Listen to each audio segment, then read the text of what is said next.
ہے ابھی۔ میرا چینل سبسکرائب کیجئے، کمنٹس لکھیے، دعاؤں میں یاد رکھیے۔ ابھی پارلیمانی 2 سال مکمل ہوئے۔ صدر پاکستان مشترکہ اجلاس سے مخاطب تھے۔ باقی تقریر تو نہیں، لیکن 2 نکتے ان پہ بات کرنا چاہوں گا۔ ایک تو انہوں نے کہا کہ ہماری زراعت میں 2.3% اضافہ ہوا ہے، لیکن بات اس کے بالکل برعکس لگتی ہے کہ ملک میں چینی کی بھی کمی ہے، گندم کی بھی کمی ہے۔ اگر اضافہ ہے تو اضافہ نظر بھی آنا چاہیے۔ پھر نوکریوں کا معاملہ ہے۔ کرونا سے پہلے کافی لوگوں کو بے روزگار کر دیا گیا، رہی صحیح کسر کرونا نے پوری کر دی۔ میں تو اس کا خود شکار ہوں، کیونکہ میں اپنے قریب سے جاننے والوں کو دیکھ رہا ہوں کہ وہ بچے ہاتھوں میں ڈگریاں اٹھائے مختلف گورنمنٹ کے کرتا دھرتا لوگوں کے گرد منڈلاتے ہیں، چکر لگاتے ہیں، ان کی زیارت کرتے ہیں، لیکن ان کو گولی دے دی جاتی ہے۔ پتہ نہیں کون خوش نصیب ہیں، وہ ڈاکٹر شہباز گل جیسے یا زلفی بخاری جیسے، جن کو پی ٹی آئی نے نوکریاں دی ہیں اور بڑی اعلیٰ نوکریاں دی ہیں۔ دوسری بات جو صدر پاکستان محترم نے کی کہ جولائی کے مہینے میں پاکستان میں ریمیٹنسز بہت آئیں۔ چونکہ میرا تعلق بینک سے، میں فارن بینک میں جاب کرتا رہا ہوں، میں کی پوسٹ پہ تھا وہاں پہ، اور خاص کر ریمیٹنس میرے پاس تھی۔ یہ لکھی پڑھی بات ہے کہ پاکستان میں جب بھی بڑی عید آتی ہے تو ریمیٹنسز تقریباً ڈبل ہو جاتی ہیں۔ چھوٹی عید پہ لوگ صرف گھر والوں کو عیدی کے طور پہ 10,000 5,000 زیادہ بھیجتے ہیں، لیکن بڑی عید پہ چونکہ عید قرباں ہوتی ہے تو آج کل ایک بکرا کم سے کم 30,000 کا آتا ہے، اور بیل کی قیمت 70,000 سے ابو ہے۔ تو ظاہر ہے جو پاکستانی باہر تھے انہوں نے اپنے عزیز و اقارب کو پیسے بھیجنے تھے، عیدی تو انہوں نے چلے کوئی 10,000 زیادہ بھیج دی، لیکن بکرے والے نے پھر 30,000 بکرے کا، 10,000 کسائی کا، 10,000 عید، اس نے 50,000 بھیجا، اور جو روٹین میں بھیجتا تھا 30، اس میں 50 جمع کیا تو وہ 80 ہو گیا۔ اس طرح ڈبل سے بھی انکریز کر گئی ریمیٹنس۔ اسی طرح جو پاکستانی وہاں پہ پہلے 30,000 بھیجتا تھا، جب اس نے 10,000 عید بھیجی تو 40 ہو گیا، جب اس نے 60 سے 80,000 بیل کا بھیجا تو 1,20,000 25,000 ہو گیا۔ تو میرا خیال ہے اس میں کوئی کارنامہ نہیں ہے۔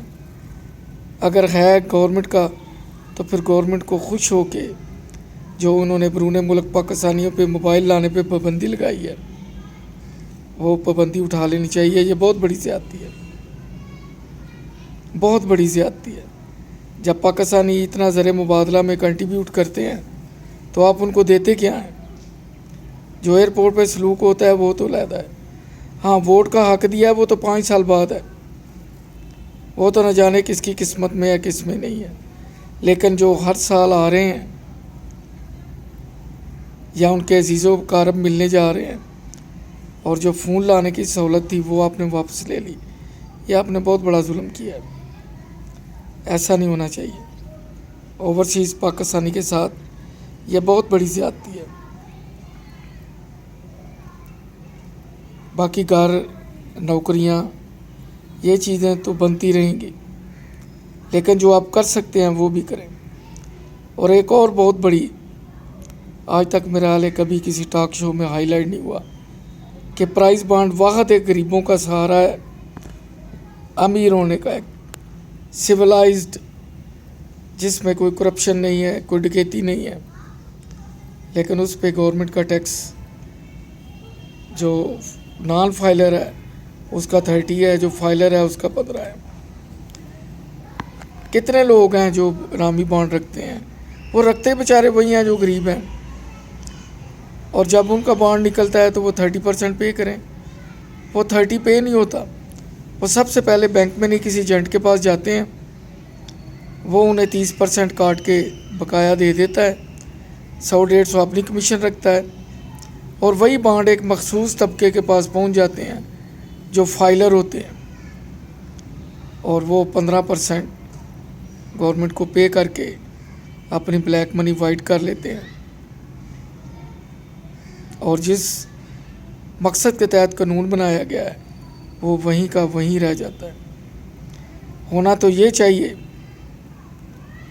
کہ صرف جو ٹاپ کا پرائز ہے اس پہ آپ 15% لگائیں، جو نیچے والا ہے اس پہ آپ 5% لگائیں، یعنی جو سیکنڈ پرائز ہے، اور جو تھرڈ پرائزز ہیں جو 1600-1700 ہوتے ہیں وہ ایگزیمپٹ ہونے چاہیے کسی قسم کے ٹیکس سے۔ اس سے لوگوں میں رجحان بڑھے گا۔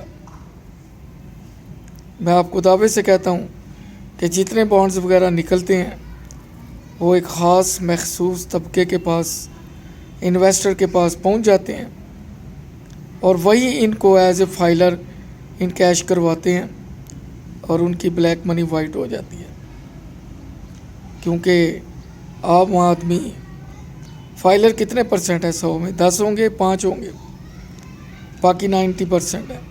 اور جو فائلر ہیں انہیں بانڈ رکھنے کی ضرورت نہیں ہے، وہ تو پہلے ہی کوئی بزنس مین ہے، پراپرٹی ڈیلر ہے، انڈسٹریلسٹ ہے، ایگریکلچرسٹ ہے۔ پرائز بانڈ تو وہی رکھتے ہیں جو بیچارے یا پینشنر ہیں، یا دیہڑی دار مزدور ہے، طبقہ ہے، ریڑھی بان ہے، کہ چلیں کسی دن شاید ان کی قسمت کا دروازہ اس طرح کھل جائے، اور اگر ان کا پرائز نکلتا ہے تو وہ پھر جہاں سے بانڈ خریدتے ہیں وہی جاتے ہیں، اور وہ ان سے 15% کی بجائے 30% کاٹتے ہیں، یہ کہہ کے کہ فائلر اور نان فائلر کا مسئلہ ہے، اور بات بھی سچ ہے۔ اس طرح وہ آدمی بانڈ ان کو دے کے 30% کٹوا کے گھر آ جاتا ہے۔ اس طرح وہ پورے شہر سے جو کلیکشن کرتے ہیں وہ 1-2 ہاتھوں میں پہنچتی ہے، اور وہ فائلر ایز اے فائلر 15% کٹوا کے ایک تو 15% بچا لیتے ہیں، اور دوسری اپنی بلیک منی وائٹ کر لیتے ہیں۔ پتہ نہیں آپ لوگ مجھ سے اتفاق کریں گے نہیں کریں گے؟ کمنٹس میں ضرور لکھیے۔ اگلے ایپیسوڈ میں پھر ملاقات ہوگی۔ میری باتیں وہی ہیں جو ایک کامن آدمی کی ہیں، میرا خیال ہے آپ ان سے اتفاق کریں گے۔ اپنا خیال رکھیے۔ اللہ حافظ۔